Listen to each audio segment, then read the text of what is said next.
Mexico has started formal extradition proceedings against the captured drug lord Joaquin Guzman, known as El Chapo, in the strongest sign it intends to send him to the US. Joaquin El Chapo Guzman, widely regarded as one of the most notorious criminals, was sentenced to life in prison plus an additional 30 years at ADX Florence. This high-security facility is famous for housing some of the most dangerous and ruthless offenders on the planet. Today, El Chapo faces a new reality within the walls of ADX Florence. El Chapo's life in prison is more disturbing than you think, given that inmates at ADX experience almost complete isolation throughout the day. How has El Chapo adapted to this new reality compared to his previous escapes? What tactics might he use within the confines of ADX Florence? Let's find out. Before the four walls of the prison. On July 20th, 2019, El Chapo was securely imprisoned at ADX Florence in the United States. But his history of daring escapes dates back over 18 years from when he first became an international fugitive. His ability to orchestrate escapes, such as the infamous breakout in 2001 from a high-security Mexican prison with the help of corrupt guards like Francisco El Chito Camberos Rivera, underscores his resourcefulness. Despite being surrounded by maximum security measures and guards outnumbering inmates, El Chapo successfully maneuvered through numerous checkpoints. How did he manage to accomplish such daring escapes amidst such formidable challenges? To understand this, we must delve into the beginnings of his extraordinary path. Before El Chapo's saga of daring escapes and high-profile incarcerations, his early life laid the groundwork for the audacious criminal career that would define him. Joaquin Archivaldo Guzman Loera, born on April 4, 1957, known as El Chapo, emerged from humble beginnings in Sinaloa, Mexico. His early life was marked by poverty, abuse at the hands of his father, and direct exposure to the harsh realities of drug trafficking firsthand. His beginnings in the trade, influenced by his father's involvement in marijuana cultivation, set him on a path that would ultimately lead to his notorious status as one of the world's most powerful drug lords. His parents, Emilio Guzman Bustillos and Maria Consuelo Loera Perez, anchored him in a rugged environment where cattle ranching and, reportedly, opium poppy farming were common livelihoods. His upbringing was tough. He had two younger sisters, Armida and Bernarda, and four younger brothers, Miguel Angel, Aureliano, Arturo, and Emilio. Tragically, three older brothers passed away in his early years. El Chapo's childhood was marked by hardship. He dropped out of school in third grade to assist his father, lacking formal education and facing challenges in literacy. Despite his tough circumstances, he exhibited a playful side, known for his pranks and practical jokes.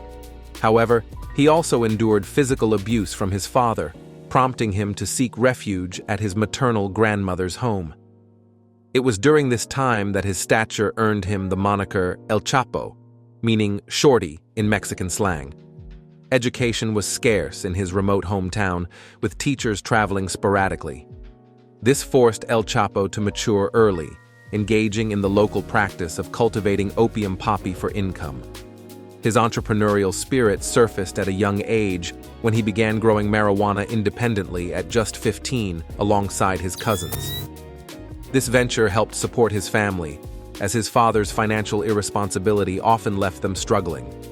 Eager to break free from the constraints of his hometown, he departed Badiraguato in his 20s, lured into the realm of organized crime by his uncle Pedro Aviles Perez, a pioneering figure in Mexican drug trafficking.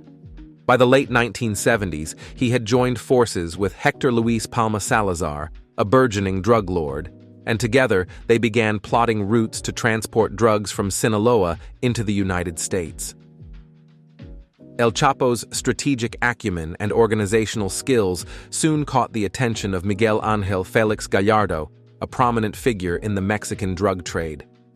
El Chapo quickly rose through the ranks, eventually establishing his own cartel in 1988, after Felix's arrest. El Chapo reportedly spent time in Guadalajara, Jalisco, establishing his cartel as one of his operational bases. However, he also managed drug trafficking activities from Agua Prieta, Sonora, a strategic border city where coordination was tighter. Across Mexico, El Chapo held numerous properties acquired through trusted proxies using false identities. These residences, mostly in residential neighborhoods, doubled as storage sites for drugs, weapons, and cash. Additionally, he owned several ranches primarily in Sinaloa, Durango, Chihuahua, and Sonora, where local associates cultivated opium and marijuana under his direction. In 1987, El Chapo faced his first significant encounter with United States law enforcement as witnesses testified in court, linking him to the leadership of the Sinaloa cartel. Indictments in Arizona detailed his alleged involvement in major drug operations, including the shipment of approximately 2,000 kilograms of marijuana and 4,700 kilograms of cocaine, which resulted in proceeds totaling around $1.5 million. Another indictment outlined earnings of $100,000 from trafficking 32,000 kilograms of cocaine and unspecified amounts of marijuana over a 3-year period. Operating primarily between Tecate and San Luis Rio, Colorado, El Chapo directed most drug transports overland, occasionally utilizing aircraft to minimize risks by moving smaller quantities at a time. He gained notoriety for pioneering sophisticated tunnel systems for smuggling cocaine, methamphetamine, marijuana, and heroin into the lucrative markets of the United States and Europe. In a unique method, cocaine was concealed in chili pepper cans branded as La Comadre, transported by train to the United States and compensated with millions in cash delivered via suitcases.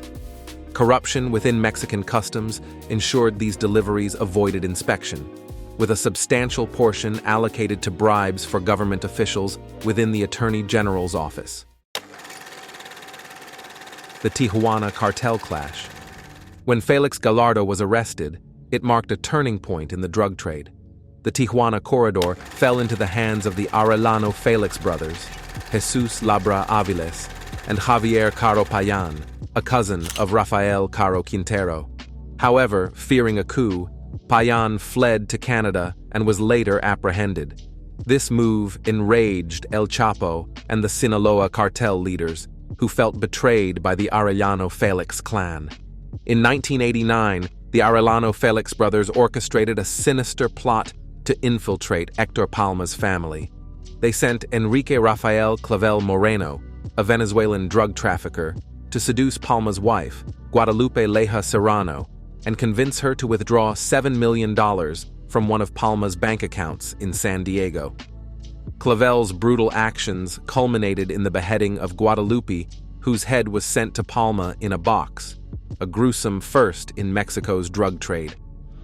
2 weeks later, Clavel murdered Palma's young children, Hector and Natalie, by throwing them off a bridge in Venezuela. Palma retaliated by ordering Clavel's killing while he was in prison.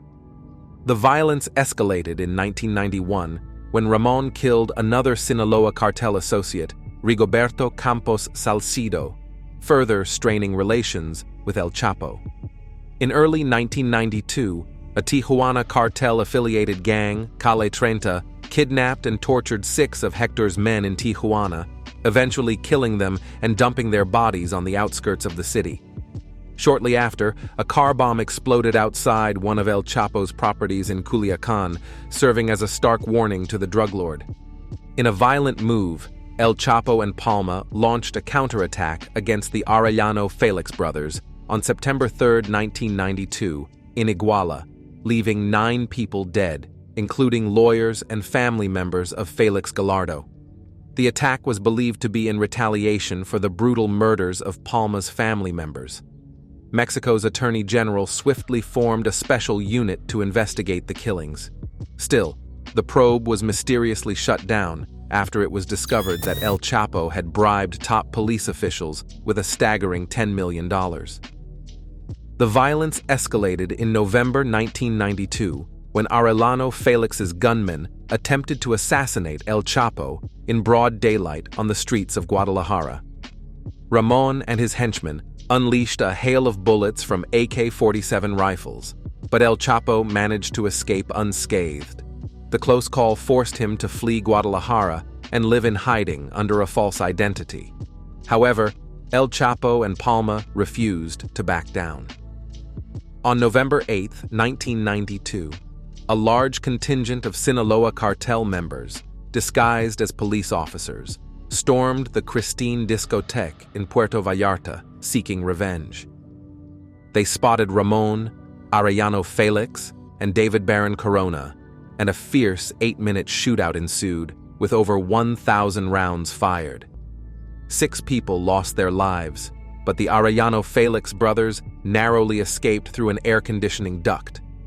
The bloody feud between El Chapo's Sinaloa cartel and the Arellano Felix clan continued to claim more lives, with 4 alleged associates of Felix Gallardo killed on December 1992. The conflict between the two factions persisted for another 6 months, with neither side managing to eliminate their rival leaders. By mid-1993, the Arellano Felix organization dispatched their top gunman on a final mission to assassinate El Chapo in Guadalajara, where he frequently changed locations to evade potential attacks. Failing to locate him, the hitmen from the Tijuana cartel decided to return to Baja California on May 24, 1993. While Arellano Felix was at Guadalajara International Airport arranging his flight to Tijuana, informants alerted him that El Chapo was in the airport parking lot, preparing to board a flight to Puerto Vallarta. Believing they had identified Arellano Felix's White Mercury Grand Marquis, approximately 20 gunmen from the Tijuana cartel approached and opened fire around 4 p.m. However, El Chapo was actually inside a green Buick sedan parked nearby. Tragically, the intended target, Cardinal Juan Jesus Posadas, and 6 others, including the Cardinal's chauffeur, were fatally caught in the crossfire. Amidst the chaos, Guzman managed to escape and sought refuge at one of his safe houses in Bugambilias, a neighborhood just 20 minutes from the airport. First arrest. On the night Cardinal Posadas Ocampo was killed, Mexican President Carlos Salinas de Gortari swiftly flew to Guadalajara, denouncing the attack as a heinous crime against innocent civilians. However, he refrained from implicating organized crime.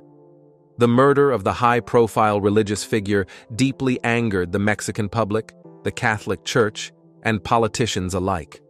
In response, the government launched an extensive manhunt to apprehend those responsible for the shootout, offering substantial bounties totaling approximately $5 million. In a bid to evade authorities, El Chapo fled first to Tonalá, Jalisco, where he owned a ranch. He later sought refuge in Mexico City, staying at a discreet hotel for 10 days. During this time, he met with trusted associates, allocating $200 million to ensure his family's financial security and to sustain the Sinaloa cartel's operations in his potential absence. Under the alias Jorge Ramos Perez, El Chapo acquired a fake passport and was escorted by a loyal associate to Chiapas, from where he eventually crossed into Guatemala on June 4, 1993. He planned to settle in El Salvador with his then-girlfriend and bodyguards, but both Mexican and Guatemalan authorities were actively tracking his movements. Ultimately, El Chapo's location was betrayed by a Guatemalan military official, to whom he had paid $1.2 million for protection near the Mexican border. On June 9, 1993, he was apprehended by the Guatemalan army at a hotel close to Tapachula and extradited to Mexico 2 days later. Upon his return, El Chapo was immediately incarcerated at the maximum security prison known as La Palma, or Altiplano, in Almoloya de Juarez, state of Mexico. Despite his imprisonment, his drug empire thrived under the management of his brother, Arturo Guzman Loera, also known as El Pollo. Meanwhile, El Chapo maintained his extravagant lifestyle while incarcerated, thanks to bribes paid to prison staff and his ongoing control over cartel operations. During his time in prison, El Chapo formed alliances, one notable example being with Zulema Hernandez, a former police officer who also became his mistress. First daring escape. While in prison in Mexico, El Chapo was indicted in San Diego for money laundering and trafficking large quantities of cocaine into California. His attorney, Humberto Loya Castro, also known as Licenciado Perez, faced charges of bribing Mexican officials to ensure the release of arrested cartel members. The Supreme Court of Mexico's decision to ease extradition to the United States motivated El Chapo to plan his escape. On January 19, 2001, Francisco El Chito Camberos Rivera, a corrupt guard, electronically unlocked El Chapo's cell. El Chapo then concealed himself in a laundry cart pushed by maintenance worker Javier Camberos through multiple security doors and out of the prison's main exit.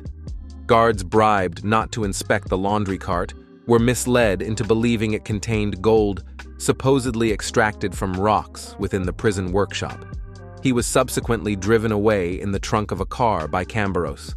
At a gas station stop, while Camberos briefly went inside, El Chapo vanished into the night on foot.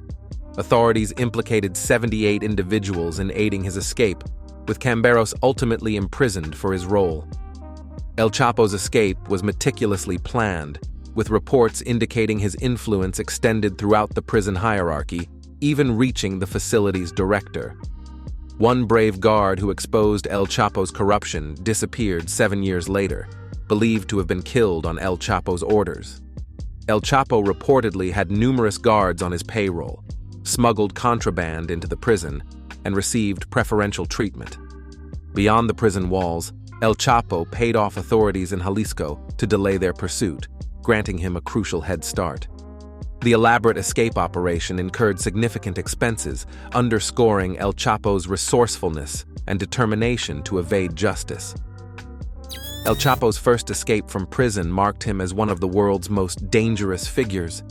His tenure as cartel leader catapulted him to immense wealth and power, earning him a place on Forbes' list of the world's most powerful people from 2000 to 2013. The United States Drug Enforcement Administration compared his influence and financial clout to that of Colombia's infamous drug lord, Pablo Escobar. The United States sought his extradition at this juncture, but El Chapo understood that going to the United States meant imprisonment without escape, a farewell to his cartel, narcotics empire, and family. Not wanting any of that, he disappeared into hiding, only to re-emerge and reshape history in another extraordinary fashion. Prison at the end of the tunnel. If El Chapo's life were a movie, it would be a blockbuster, particularly his astonishing escape in 2015 when he disappeared through a tunnel constructed beneath the Mexican prison. The opening in the shower revealed an intricate tunnel stretching nearly a mile in length. It was equipped with lighting, ventilation, and a motorcycle mounted on rails likely used for transporting tools and removing excavated soil. The tunnel terminated at a construction site situated in the Santa Juanita neighborhood near Toluca, Mexico.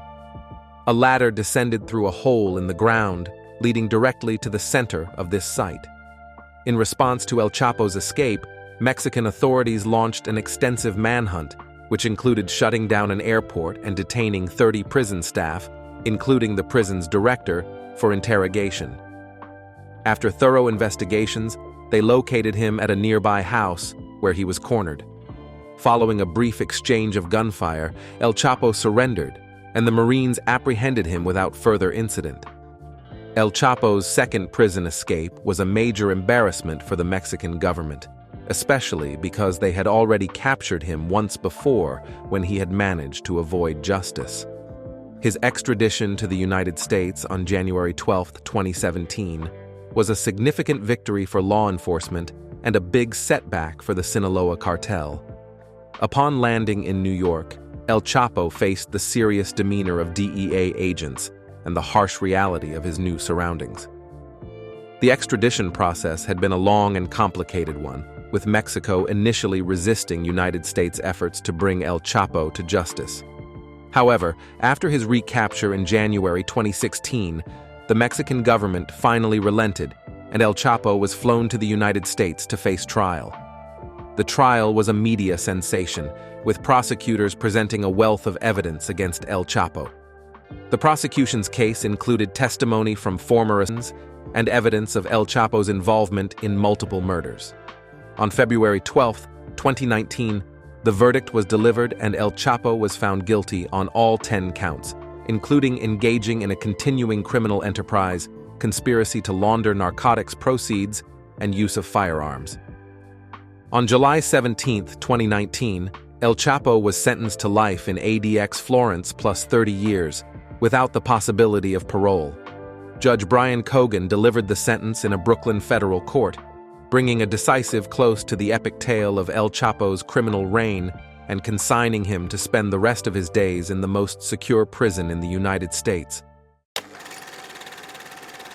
El Chapo's living hell, the ADX Supermax. A tragic series of events unfolded back on October 1983 at the United States Penitentiary in Marion, when Thomas Silverstein and Clayton Fountain, members of the Aryan Brotherhood, fatally stabbed correctional officers Merle Klutz and Robert Hoffman. These attacks occurred just hours apart and were attributed to flaws in the prison's design. In response to these shocking incidents, Norman Carlson, the director of the Federal Bureau of Prisons, proposed a solution that a new facility needs to be designed to isolate the most dangerous and uncontrollable inmates for enhanced security and safety.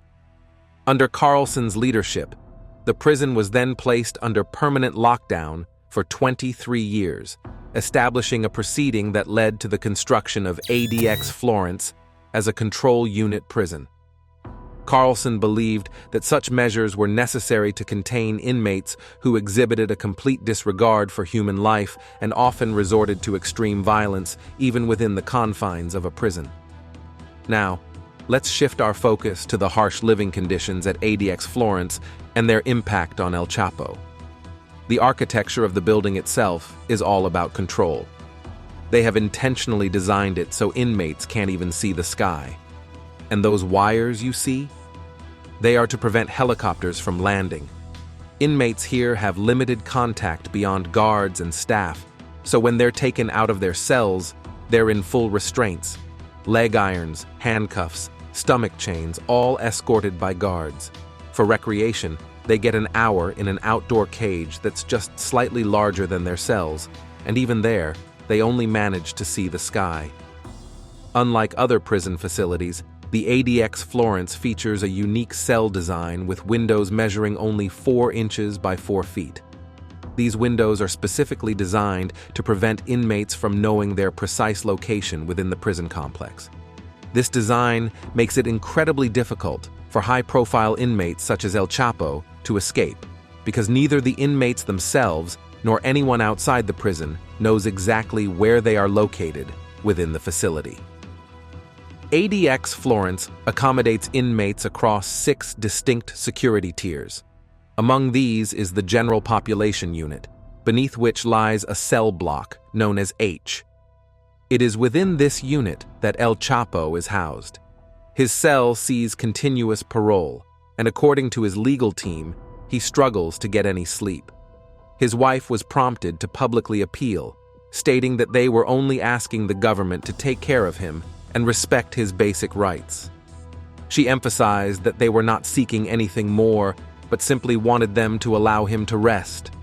As you move through the facility, you're passing by hundreds of cameras with metal doors, and much of what you see is above ground, but there's a hidden underground corridor connecting the cell blocks to the lobby. Inside each cell, nearly everything is constructed from solid poured concrete, including the desk, stool, and bed. The toilet automatically shuts off if it becomes blocked, and the shower has a timer to prevent flooding. The sinks are designed without potentially hazardous taps for safety reasons. Inmates have access to polished steel mirrors, electric lights controlled by the inmate, a radio, and a television offering recreational, educational, and religious programming, plus mainstream channels.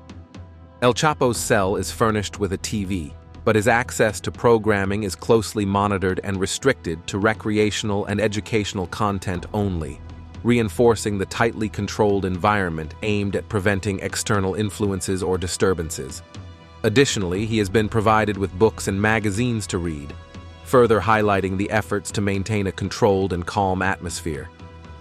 Exercise at ADX is limited to a concrete pit resembling an empty swimming pool, where inmates can take only 10 steps in a straight line or 31 steps in a circle. Meals are typically delivered to cells, although transferred inmates may sometimes dine in a shared room. The facility is equipped with motion detectors, cameras, and 1,400 remote-controlled steel doors, all monitored constantly from a central control center. If there's any suspicion of an escape attempt, a single push on the panic button can instantly seal every door in the facility. Surrounding ADX are pressure pads and 12-foot razor wire fences, closely monitored by heavily armed officers. Inmates at ADX are housed in 6 security levels, each serving specific purposes. The control unit holds those with serious conduct violations or deemed threatening. The H unit accommodates terror group members or individuals under special administrative measures, while Range 13 provides the highest level of control for specific inmates. To maintain hygiene, inmates' cells are kept clean and orderly. Those transferred from other facilities can dine together in a shared dining room. However, inmates deemed as dangerous as El Chapo have their meals brought to them by correctional officers. After El Chapo finishes eating, his plastic food tray undergoes inspection to ensure no part of it has been tampered with to potentially serve as a weapon. As of January 2023, the Supermax prison accommodates 326 inmates across 6 units. All inmates at ADX are transferred there due to posing extreme dangers in typical prison environments. For instance, El Chapo cannot be housed elsewhere due to his previous prison escapes. Similarly, these inmates are confined to solitary for 23 hours a day, with 1 hour daily in a larger cell, scheduled at varying times by officers, leaving them unaware of the exact hour they will be out. It's likely because they don't have access to a clock. During their 1 hour of free time, they are escorted while handcuffed and shackled, with the level of restraint dependent on the inmate's perceived danger. In the case of El Chapo, he is always kept in both handcuffs and shackles, as the authorities cannot risk letting him out of their sight for even a moment. And lastly, there are 12 gun towers strategically placed along the road to ADX Florence. By now, the thought of escaping from ADX Florence is daunting. How many individuals would El Chapo have to bribe, or how many security guards would he need to evade to leave the entire facility? Unlike state-level prisons, ADX faces less criticism because of its strong and effective punishment methods. No wonder it's known as the worst prison in America and may be the right correctional center for someone like El Chapo. Despite these intimidating prospects, there are additional elements that contribute to the overall dreadfulness of this place for E. Chapo. The loophole. Deep within ADX Florence, renowned as a fortress for housing America's most dangerous criminals, lies a peculiar loophole that could potentially provide El Chapo with a narrow window for a daring escape. This federal penitentiary includes units where prisoners demonstrating outstanding conduct are permitted to move about freely and interact with others within designated zones. It's a privilege granted to those who toe the line, an opportunity that, if maintained, could see them transferred out of ADX Florence altogether. If El Chapo manages to transfer to one of these more lenient units, it could pave the way for a strategic move similar to his infamous prison breaks. Another possibility involves capitalizing on legal arguments regarding the mental health impacts of ADX Florence. Despite his conviction and unsuccessful appeals, there is still a legal opportunity to challenge his sentence based on perceived violations of his constitutional rights. However, despite ADX Florence being touted as escape-proof, it has experienced its troubling incidents. As an illustration, The brutal attack on Mexican mafioso Manuel Torres, captured vividly by prison cameras, highlights the intense atmosphere within its confines. Despite stringent security measures, reports of suicides and allegations of ongoing abuse persist, raising uncomfortable questions about the toll on human life within this maximum security facility. The implications of ADX Florence extend beyond its physical boundaries. Recent legal cases, such as Julian Assange's extradition proceedings, have highlighted global concerns regarding the treatment of prisoners subjected to ADX's solitary confinement and special administrative measures. For El Chapo, these developments present potential opportunities to challenge the severity of his confinement in his ongoing legal battles. As El Chapo considers his next legal strategies inside the imposing walls of ADX Florence, global attention remains fixed but uneasy, speculating on the unforeseeable turns that destiny might bring to the notorious drug lord. Thanks for watching. See you in the next video.